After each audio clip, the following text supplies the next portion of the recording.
નમસ્કાર, આપ જોઈ રહ્યા છો સ્પાર્ક ટુડે ન્યૂઝ. આપની સાથે હું સોનલ મકવાના. સ્પાર્ક ટુડે ન્યૂઝમાં આપણે ચૂંટણી પર ચર્ચા એક વિશેષ અહેવાલ ચલાવી રહ્યા છે અને તેના પર રાજકારણીઓ સાથે વાતચીત કરવા માટે અને તેમની વાત આપ સુધી પહોંચાડવાનો એક પ્રયાસ અમારા દ્વારા થઈ રહ્યો છે.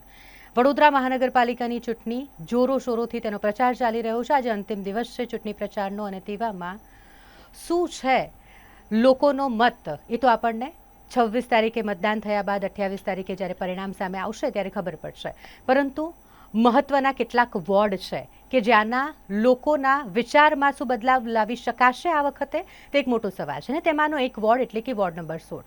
વડોદરા મહાનગરપાલિકાની વાત કરીએ તો ભારતીય જનતા પાર્ટીનું શાસન 30 વર્ષથી છે. કેટલીક બેઠકો જે કોંગ્રેસના હાથે જાય છે તે વર્ષોથી કોંગ્રેસ પાસે જ જતી આવી છે અને તેમાંની એક બેઠક એટલે કે વોર્ડ નંબર 16ની ચંદ્રકાંત શ્રીવાસ્તવ ભથ્થુભાઈની બેઠક 7 ટર્મથી તેઓ જીતી રહ્યા છે. હવે આ જ વોર્ડ નંબર 16માં એક એવા ઉમેદવાર અપક્ષ ઉમેદવાર તરીકે મેદાનમાં આવ્યા છે જે પત્રકાર રહી ચૂક્યા છે, જેમણે સિસ્ટમને નજીકથી જોઈ છે અને હવે સિસ્ટમ બદલવાનો દાવો કરી રહ્યા છે.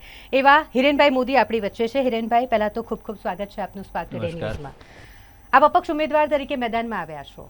શું લાગે છે કે જ્યારે તમે સિસ્ટમને નજીકથી જોઈ છે તો એવું લાગ્યું તમને કે બહારથી તો હવે નહીં બદલી શકાય એટલે અંદર ઉતરવું પડશે? 100%ની વાત છે. છેલ્લા 35 વર્ષથી હું પત્રકાર તરીકે ફરજ બજાવી રહ્યો છું. વિવિધ ચેનલોની અંદર, વિવિધ રિજનલ ચેનલોમાં ફરજ બજાવી છે, પ્રિન્ટ મીડિયામાં ફરજ બજાવી છે. મેં સિસ્ટમને એકદમ નજીકથી જોયેલી છે. કેટલા વર્ષથી કાઉન્સિલરોના સંપર્કોમાં છીએ અમે. સિસ્ટમ જે તંત્ર કામ કરી રહ્યું છે એના સંપર્કોમાં છીએ અને કેવી રીતે કામ કરાવવું એ પણ આપણામાં ઘટશે. પરંતુ 33 વર્ષથી 35 વર્ષથી હું જે જોઈ રહ્યો છું એમાં વોર્ડ નંબર 16નો વિસ્તાર જે ખાસ કરીને જ્યાં 10 વર્ષથી હું રહેવા ગયો હતો, જે જગ્યાએ રહેવા જતાની સાથે મેં જોયું કે અહીંયા જે ટેક્સ ભરીએ છીએ આપણે, ટેક્સનો 1 રૂપિયાનું પણ વળતર મળતું નથી. રાજકીય હુંસાતુસીની અંદર સમગ્ર વિસ્તાર ભોગ બની રહ્યો છે. પરંતુ એક પણ નેતા એવો નહોતો કે જે સત્તા હોવા છતાં કામ કરી શકે અથવા તો વિપક્ષમાં બેસીને કામ કરી શકે. ત્યારે આ વખતે મારી પત્રકારત્વને એક બાજુ મૂકી સેવાકીય પ્રવૃત્તિઓ જે 10 વર્ષથી ચાલતી હતી મારી, એને પણ મેં વેગ આપ્યો છે અને હાલમાં અપક્ષ ઉમેદવાર તરીકે હું ઉમેદવારી કરી છે. જી, સામાજિક સેવા પણ હિરેનભાઈ તમે કરો છો અને હવે તમે રાજકારણમાં ઝંપલાવ્યું છે.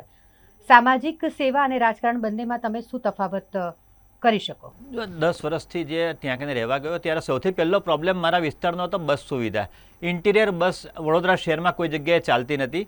માત્ર રહેવા ગયા પછી 3 દિવસની અંદર અધિકારીઓને સાથે સંપર્કમાં આવ્યો હું અને એમને પોતાની વિપદા જણાવી કે વૃદ્ધોને જે 12 રોડ સુધી ચાલતા જવું પડે, રિક્ષાઓ નથી મળતી અને એના પગલે સર્વે કરવામાં આવ્યો. 2 દિવસમાં સર્વે પૂર્ણ કરીને મને 3જા દિવસે બસ સેવા શરૂ કરવામાં આવી. ત્યારે યોગેશ મુક્તિ ડેપ્યુટી મેયર હતા અને વિપક્ષ નેતા ચંદ્રકાંત ભથ્થુ હતા. એમને મેં બોલાવીને બસ સેવાનું ઉદ્ઘાટન કરાવડાવ્યું. ત્યારબાદ જે રોડ નાના સાંકડા હતા, અમારા 4 મીટરનો રોડ હતો, જે નાળીઓ રસ્તો કહેવાય ને આખો સી ટાઈપનો રોડ હતો, એમાં એક 20 લાખની ગ્રાન્ટ આવી હતી, સ્વર્ણિમ જયંતિની ગ્રાન્ટ. એને મેં રોકાવડાવી. નાનો પટ્ટો કરવાનો તેની જગ્યાએ બીજા અધિકારીઓના વિશ્વાસમાં લીધા. ડેપ્યુટી કમિશનર કક્ષાના અધિકારીઓ, ઓડિટર તમામના વિશ્વાસમાં લઈને 15 લાખની બીજા વિસ્તારની ગ્રાન્ટ જે પડી રહેલી હતી એને મેં ઇન્વોલ્વ કરાવડાવી અને 35 લાખના ખર્ચે આખો સી ટાઈપનો રોડ બનાવડાયો. ત્યારબાદ વિસ્તારની અંદર મેં જોયું કે ગરીબ પરિવારો પણ એટલા છે, મધ્યમ વર્ગીય પરિવારો પણ એટલા છે, મોંઘવારી પણ મને જો નડતી હોય તો બીજાને પણ નડતી હોય છે. ત્યારે મારા મિત્ર વર્તુળના સાથ સહકારથી એક હિરેન મોદી મિત્ર મંડળની સ્થાપના કરી. તેમાં અમે શરૂઆતમાં અમે ગૌરીરત્ન જાગરણના કાર્યક્રમ કર્યા અને એમાં દીકરીઓને પરિવાર સાથે નિમંત્રણ આપ્યું, જે એમને અલુણા વ્રતનું જમવાનું નિઃશુલ્ક આપવામાં આવ્યું. કોઈ જાતની ફી નથી લેતા, અમે પ્રવેશ ફી નથી લેતા. ઉપરથી ગિફ્ટો આપીએ છીએ, ઇનામો આપીએ છીએ અને એમના પરિવાર પણ ત્યાં આગળ સમૂહમાં જમે અને વસુદેવ કુટુંબકમની ભાવના રહે એટલા માટે અમે આ એક મુહિમ ચાલુ કરી અને છેલ્લા 10 વર્ષથી અવિરત આજે મારા ત્યાં ગૌરીરત્નના કાર્યક્રમમાં છેલ્લા વર્ષે, ગત વર્ષે હું કહું તો ઓછામાં ઓછા 2000 જેટલા લોકો જોડાયેલા, દીકરીઓ જોડાયેલી, એમનો પરિવાર જોડાયો. એટલે મારો જે પરિવાર જે બોળો થતો ગયો અને મારી જે આશાન અપેક્ષા હતી એ પૂર્ણ થઈ. ત્યારબાદ મેં કરાટે ક્લાસ ચાલુ કર્યા સેલ્ફ ડિફેન્સ માટે. જેમ દેશના વડાપ્રધાન નરેન્દ્ર મોદી કહે છે કે ભાઈ દીકરીઓ સમાજનું ગૌરવ છે, દીકરીઓ આત્મનિર્ભર બને, એના માટે 1 વર્ષ સુધી મેં નિઃશુલ્ક આપણે કરાટે ક્લાસ ચાલુ કર્યા, વિવિધ તાલીમ અપાવી. રાઇફલ શૂટિંગની અંદર એમને પ્રેક્ટિકલ અને થિયરિકલ બંને તાલીમો અપાવડાવી રાઇફલ શૂટિંગ ક્લબની અંદર માદલપુર સ્પોર્ટ્સ કોમ્પ્લેક્સ ખાતે. આ સિવાય એમને શૈક્ષણિક કિટનું વિતરણ કરવાનું હોય, ફી ભરવાની હોય, એમને વિવિધ સેવાકીય પ્રવૃત્તિઓમાં જોડવાના હોય અને આની અંદર મારા વિસ્તારની અંદરથી મોટા ભાગની અંદરથી નાગરિકો જોડાયા, મારા સંપર્કમાં આવ્યા, સેવાકીય પ્રવૃત્તિઓ સાથે જોડાઈને અને જે કામ કરવાનું હતું એ કામ કરવાની ધગશ એના લીધે મારા એક પરિવાર મોટો થઈ ગયો. હાલમાં છેલ્લે 6 વર્ષથી મેં ખીચડી કઢીનો કાર્યક્રમ શરૂ કરેલો હતો. માત્ર 1 રૂપિયામાં ખીચડી કઢી. 1 રૂપિયો એટલા માટે રાખવામાં આવ્યો હતો કારણ કે કોઈ સિનિયર સિટીઝનને એવું ના થાય કે હું મફતમાં જમ્યો, એના માટે મેં 1 રૂપિયો ખીચડી કઢીનો કાર્યક્રમ શરૂ કરેલો હતો. આજે 1500થી 2000 લોકો ખીચડી કઢીના કાર્યક્રમમાં દર રવિવારે જમવા આવે છે અને આ સેવાકીય પ્રવૃત્તિ મારી નિરંતર ચાલતી પ્રક્રિયા છે. આગામી દિવસોમાં અત્યારે ઇલેક્શન છે એટલે મેં બ્રેક માર્યો જાનો. આગામી 30 તારીખ પછી એટલે કે આવતા મહિના પછી ફરીથી હું આ ખીચડી કઢી કાર્યક્રમ સહિત મારી જે સેવાકીય પ્રવૃત્તિઓ છે એને વેગ આપવાનો છું અને મને વિશ્વાસ છે મતદારો ઉપર કે આ મારી પ્રવૃત્તિઓને પણ ધ્યાનમાં લેશે, જેથી કરીને કોઈ પણ તકલીફ ના પડે, આગામી દિવસોની અંદર વિસ્તારનો વિકાસ થઈ શકે. જી, વોર્ડ નંબર 16માં એક બેઠકને બાદ કરતા તમને વધારે ખ્યાલ છે કઈ બેઠક? તો ભારતીય જનતા પાર્ટીની સત્તા રહી છે અને ભાજપની સામે તમે ઊભા છો એવું કહી શકાય. તો હવે આ એક ગુસ્સો છે કે હિંમત છે? જો ભાજપની સામે ઊભો રહ્યો છું એ વસ્તુ અલગ છે. હું પોતે જનસંઘનો નાનપણથી જ જનસંઘનો વરેલો છું. જ્યારે દીવડો હતો ત્યારથી હું કામ કરતો હતો. મેગાફોન લઈને હું પોતે પ્રચારમાં ફરેલો છું. નાથાલાલ ઝઘડા, દત્તાજી ચિરનદાસ એવા મહાન વ્યક્તિઓ સાથે મેં કામ કરેલું છે. એમના માર્ગદર્શન હેઠળ હું તૈયાર થયેલો છું. મેં ભાજપમાં પણ ટિકિટ માગી હતી પરંતુ કોઈ કારણસર મને ટિકિટ નથી મળી અને મને લાગ્યું કે આ વખતે જો ભાજપ ટિકિટ નહીં આપે તો મારું મન તો હતું જ કે મારે ઇલેક્શન લડવું જ છે. માટે આ વખતે મેં અપક્ષ ઉમેદવારની તૈયારી શરૂઆતથી જ કરેલી હતી. મેં તમામને કીધેલું હતું કે જો ટિકિટ નહીં મળે તો હું અપક્ષમાં પણ લડીશ, કારણ કે મારે મારા વિસ્તારનો વિકાસ કરવો છે. જે વિકાસ રૂંધાયો છે છેલ્લા 35-40 વર્ષથી એને મારે વેગ આપવો છે. સિસ્ટમમાંથી કામ કેવી રીતે કરવું, કેવી રીતે કરાવવું એ મારામાં ગટ્સ છે. માત્ર મતદારો જો મારી સાથે હશે અને એક માઇકના બટનના મત આપશે તો હું ચોક્કસ વિજેતા જાહેર થઈશ ને મારે વિજય નહીં હોય, મારા મતદારોનો વિજય હશે એ 100% હું ખાતરી સાથે કહી રહ્યો છું. જી, આ વોર્ડ નંબર 16ની જે બેઠક પૂર્વે મેં વાત કરી, ભથ્થુભાઈની બેઠક. ભથ્થુભાઈની બેઠક એટલે કે 7 ટર્મથી તે વિજેતા થતા આવ્યા છે અને આ વખતે ફરી એવું ચૂંટણીના મેદાનમાં ઉતર્યા છે.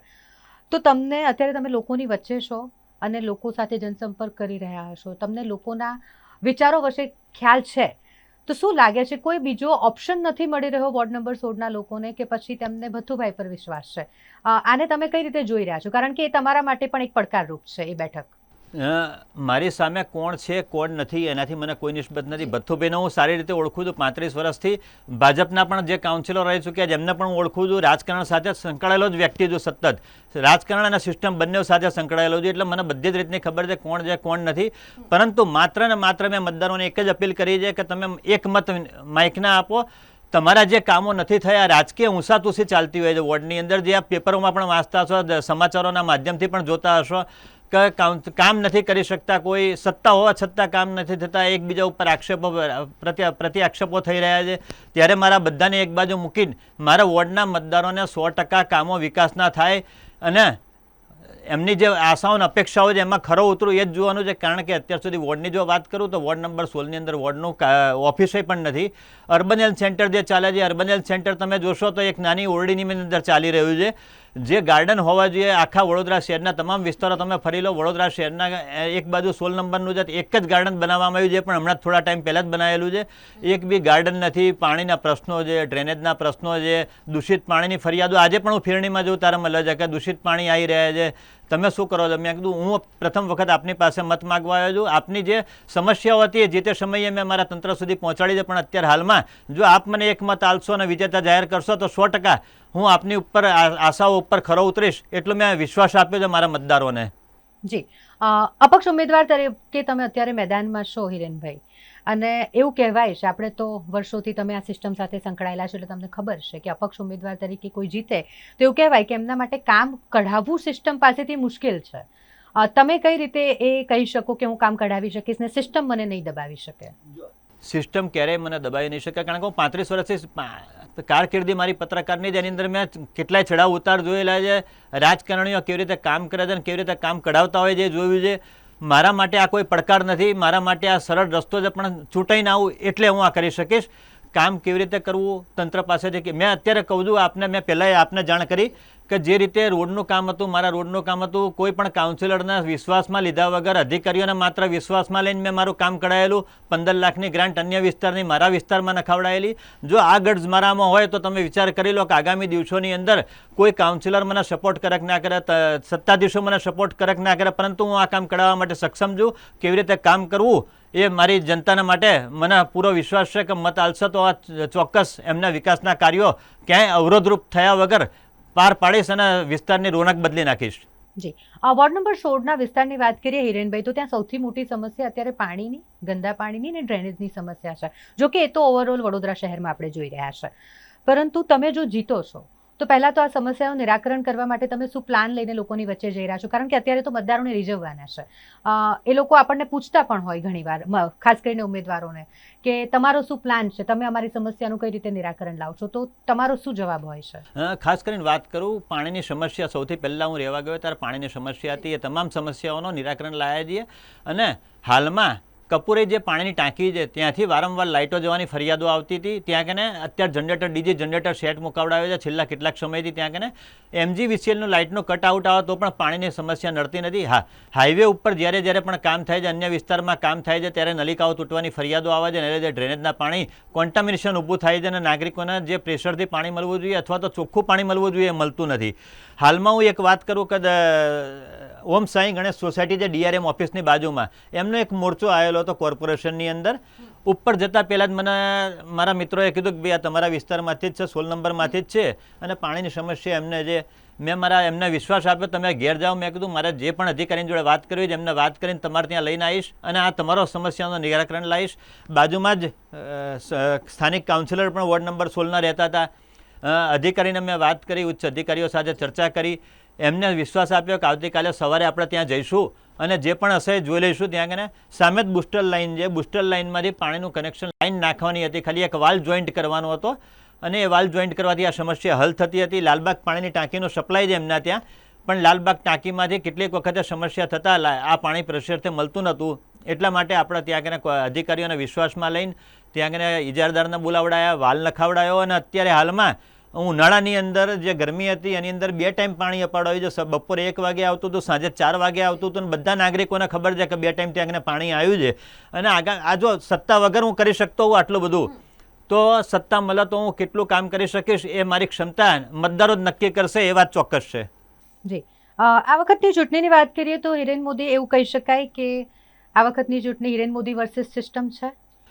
ચોક્કસ હિરેન મોદી વર્સિસ સિસ્ટમ ગણો, ઉમેદવાર ગણો, જે ગણો એ આપ ગણો, પરંતુ હિરેન મોદીનો આ વખતે દબદબો યથાવત છે. મતદારોએ મને વિશ્વાસ આપ્યો છે કે કોઈ બી સંજોગોમાં એક મત તો તમને આપીશું જ, તમારા માઇકના બટનને દબાવીને એક મત તમને આપીશું એવો મતદારોએ વિશ્વાસ આપ્યો છે અને જીતાડવાની બાંહેધરી આપી છે.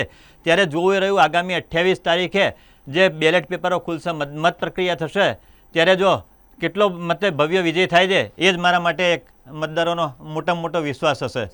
હિરેનભાઈ, અંતમાં શું કહેવા માંગશો મતદારોને? કારણ કે તમારી પાસે ના મોટી પાર્ટી છે, ના મોટું ફંડ છે, કારણ કે તમને ખ્યાલ છે કે ભાજપ કોંગ્રેસ કઈ રીતે પ્રચાર કરતી હોય છે. આ બધું તમારી પાસે નથી, તેમ છતાંય મતદારો કેમ તમારા પર વિશ્વાસ કરે? મતદારો છેલ્લા 10 વર્ષથી મને ઓળખે છે, મારી ઉપર વિશ્વાસ મૂક્યો છે, મારા સેવાકીય પ્રવૃત્તિઓ જોયેલી છે.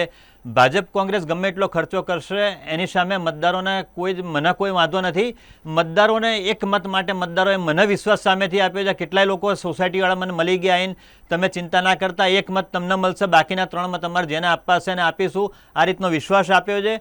અને જે પણ સમસ્યાઓ હશે એમના વિશ્વાસ આપ્યો છે મેં પણ કે તમારી સમસ્યાઓનું નિરાકરણ લાવીશ ને આ વિસ્તાર 5 વર્ષની અંદર, વધારે નહીં પણ 5 વર્ષની અંદર આ વિસ્તારની કાયાપલટ કરી નાખીશ. ભલે સામે કોઈ બી કાઉન્સિલર હશે, મારી પેનલોના 3 જણા, એનાથી મને કોઈ જ નડતરરૂપ નથી, પણ આ વિસ્તારની કાયાપલટ થશે, એ થશે ને થશે જ. હિરેનભાઈ, અત્યારે મતદાનની આપણે વાત કરીએ, 26 તારીખે મતદાન છે અને તમે જાણો છો પત્રકાર તરીકે કે આપણે વડોદરા મહાનગરપાલિકામાં મતદાન ખૂબ જ ઓછી ટકાવારીમાં થાય છે, તો એક એ મેસેજ આપી દો અને અંતમાં તમારે જે મતદારોને કહેવું એ મેસેજ આપી દો.